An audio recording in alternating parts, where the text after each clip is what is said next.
Assalamualaikum warahmatullahi wabarakatuh. Sebelum saya menjelaskan tentang materi ini, saya akan memperkenalkan diri saya terlebih dahulu.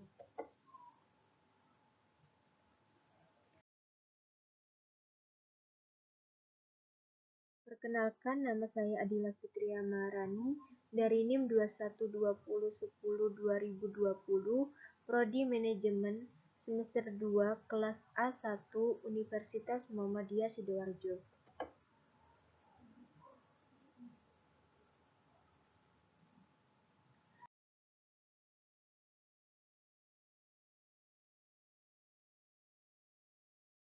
Nah, di sini saya akan menjelaskan tentang bagaimana cara merancang strategi bersaing.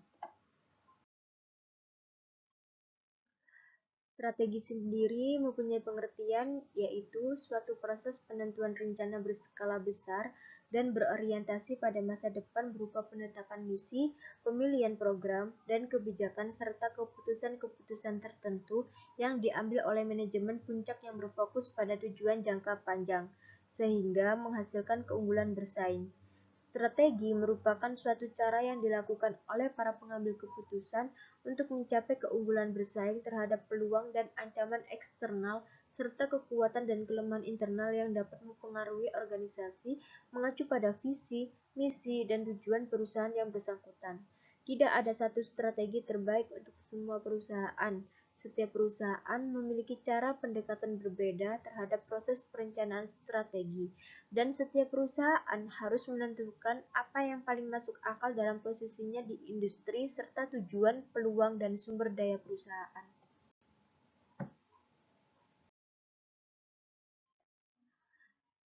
Pengertian strategi bersaing sendiri dapat dilihat dari beberapa sumber buku, seperti yang pertama menurut Birch dan Robinson.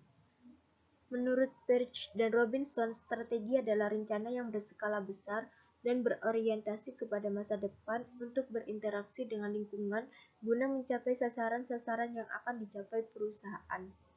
Yang kedua, Menurut Umar, strategi adalah suatu proses penentuan rencana para pemimpin puncak yang berfokus pada tujuan jangka panjang organisasi, disertai penyusunan suatu cara atau bagaimana agar tujuan tersebut dapat dicapai. Yang ketiga, Menurut Asawuri, strategi adalah penetapan keputusan yang harus diambil dalam menghadapi para pesaing di dalam lingkungan kehidupan yang saling memiliki ketergantungan, sehingga perlu ada kegiatan yang diarahkan, terutama dalam memperkirakan perilaku satu dengan yang lainnya. Yang keempat, Menurut Fauzi, strategi adalah suatu keputusan dasar yang diambil oleh manajemen puncak yang menentukan dalam bidang usaha pada organisasi bergerak sekarang dan dalam bidang bisnis apa organisasi akan bergerak di masa yang akan datang.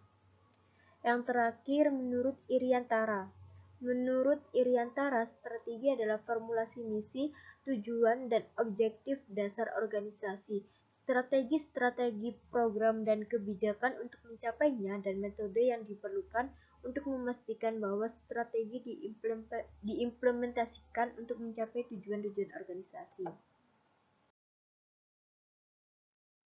Nah, di sini ada 8 strategi bersaing. Kita bahas satu-satu ya. Yang pertama yaitu kenali kompetitormu.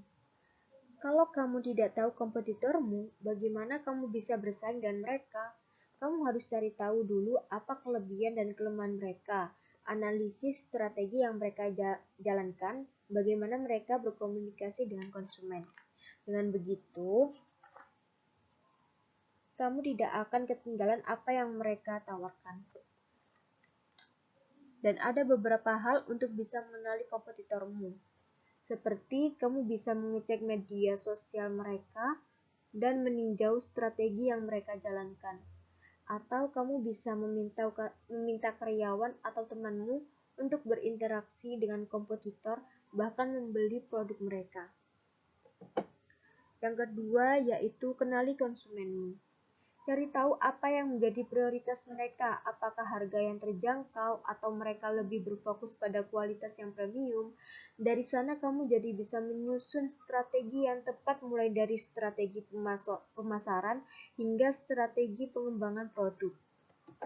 Yang ketiga yaitu tunjukkan diferensiasimu. Salah satu strategi bersaing paling mudah adalah dengan menunjukkan keunggulan produkmu. Alih-alih menyerang kompetitor, sebaiknya kamu bisa menunjukkan keunggulan dan nilai jual dari bisnismu. Misalnya, jika kamu menjual sepatu kulit, kamu bisa bilang bahwa kulit yang digunakan merupakan kulit berkualitas premium. Yang keempat yaitu terus berinovasi. Agar kualitas produk terus berkembang, terapkanlah inovasi secara berkala dan kamu harus bisa mengembangkan produkmu agar tetap relevan. Dengan terus berinovasi, kamu bisa lebih unggul dan tidak ketinggalan dari kompetitor. Yang kelima yaitu memperkuat brand. Memiliki brand yang solid dan konsisten juga penting supaya bisnismu banyak dikenal dan diingat oleh konsumenmu. Contoh saja, kamu menjual produk kecantikan. Kamu bisa menggunakan warna-warna yang soft dan gaya bahasa yang lembut. Dengan menekankan pesan apa akan pentingnya kesehatan kulit wajah. Yang keenam yaitu perluas jangkauan pasar.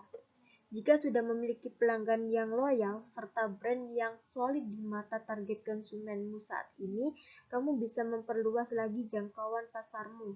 Coba pikirkan, apakah ada target konsumen yang mirip dengan audiensmu? Misalnya, jika sebelumnya target audiensmu terfokus pada perempuan yang berusia 18-25 tahun, kamu bisa memperluasnya ke ibu-ibu. Yang ketujuh yaitu memberikan pelayanan terbaik. Jika konsumen puas dengan pelayananmu, mereka pun tidak akan ragu untuk kembali membeli produkmu lagi dan merekomendasikannya ke orang lain. Ada banyak cara agar meningkatkan kualitas pelayananmu, misalnya menjawab pertanyaan calon pembeli dengan ramah dan sopan, jaga hubungan baik dengan pelanggan, minta feedback dari mereka. Dengan begitu, kamu pun bisa mendapatkan insight yang bermanfaat untuk mengembangkan bisnismu. Yang terakhir, strategi bersaing yaitu mencari mitra. Dengan bermitra, kamu bisa mendapatkan peluang baru yang sebelumnya mungkin tidak bisa kamu dapatkan.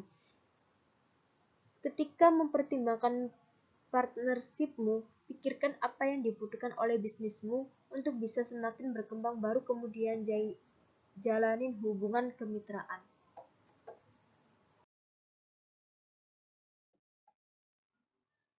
Karakteristik strategi bersaing. Yang pertama yaitu target strategi. Karakteristik target strategi di sini yaitu keunggulan biaya mempunyai target pasar yang lebih luas. Yang kedua, diferensiasinya mempunyai pasar yang lebih luas. Fokus mempunyai keunggulan biaya yang lebih rendah dari pesaing atau atribut khusus atau unik untuk segmen pasar yang lebih sempit. Yang kedua, garis produk. Pertama, keunggulan biaya, membuat produk dengan sedikit variasi. Yang kedua, diferensiasinya membuat produk dengan banyak variasi. Yang ketiga, fokus membuat produk yang spesial yang ditujukan pada segmen pasar yang sempit. Yang nomor tiga yaitu penekanan produk. Satu, keunggulan bersaing mengidentifikasi penurunan biaya secara terus-menerus tanpa mengorbankan kualitas dan atribut produk yang penting. Yang kedua, diferensiasinya menciptakan value bagi pembeli dan menciptakan produk yang superior. Yang ketiga, yaitu fokus membuat produk dengan harga murah atau unik yang ditujukan untuk pangsa pasar yang sempit. Yang keempat, yaitu strategi bertahan. Pertama, keunggulan biaya, menawarkan harga ekonomis dan bertujuan untuk mempertahankan keunggulan biaya. Yang kedua, diferensiasinya mengkomunikasikan poin perbedaan dengan cara yang kredibel dan berusaha secara terus-menerus. Yang ketiga, yaitu melakukan inovasi untuk menghindari imitasi pesaing, fokus membuat produk dengan harga murah dibanding pesaing atau menawarkan produk unik.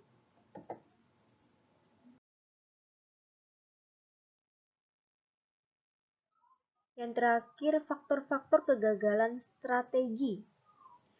Ada 4 faktor yang dapat membuat strategimu itu gagal. Yang pertama, strategi yang tidak actionable.